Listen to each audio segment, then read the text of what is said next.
You ever have one of those days when you walk into a place you helped build literally shaped from the ground, you panned, realize they don't even recognize you anymore? Yeah, that happened. I walked into Liberty Financial, the very bank I'd led for years, and within 10 minutes, I got treated like a criminal. Let me back up a sec. It was a regular Tuesday morning. Sunlight pouring through the high glass windows of the downtown branch, that clean, polished marble floor catching every beam. The place was busy clicking heels, murmured conversations, the low hum of computers. Just another day in corporate America. I wasn't there for meetings or ribbon cuttings. I didn't come with an entourage or a press crew. Just me in a white blouse, navy overcoat, simple black pants, hair pulled back neat. Nothing flashy. I needed to see something for myself. See, I've been hearing whisper stories about racial bias, how certain customers were treated differently. On paper, the reports all looked great. Quarterly numbers, satisfaction surveys, all glowing. But my gut was screaming something was off. So I decided to go see it quietly, anonymously. No heads up, no special treatment. I stood in line, just watching. A white gentleman walked inexpensive suit, flashy watch, and was greeted like royalty, escorted straight to a teller with a smile. Moments later, an elderly Asian couple came in, barely got eye contact. They were pointed to a number kiosk like they were a burden.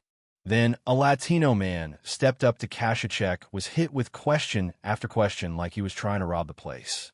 I watched it all, and my heart sank.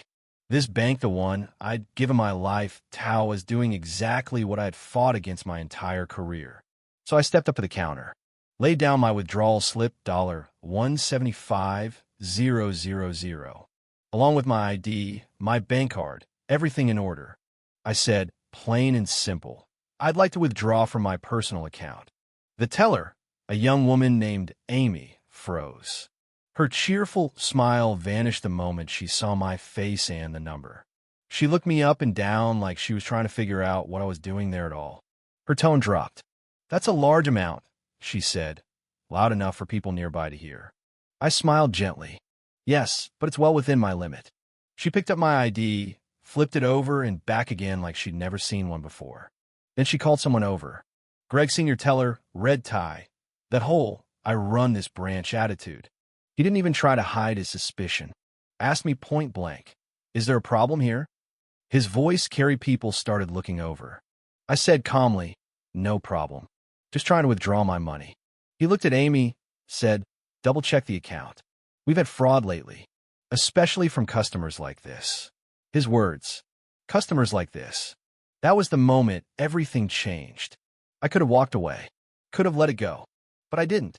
Instead, I stood my ground. Amy asked for another form of ID. I handed her my Liberty Financial card.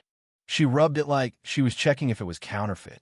At this point, folks behind me started filming. Phones came out. Whispers turned to stares. And I knew this wasn't just about me anymore. Then Jason, the cocky young teller, decided to jump in. "Did you win the lottery or something?" He smirked. "People like you don't usually pull this kind of cash." I looked at him dead in the eye and said, "My personal affairs don't concern you." He laughed it off, but he kept going, loudly. "Must be some lawsuit settlement, right? That's how y'all make money these days." That line I hit something deep. Not just disrespect, but pure ignorance wrapped in arrogance. And the worst part? The others didn't stop him. They just watched. Then came Sandra. Sandra Miller, branch manager. Walked in like she owned the building. She didn't ask who I was. Didn't care. She just barked, "Security, remove this woman immediately." I hadn't yelled. I hadn't broken any rules. I was calm, but I wasn't invisible.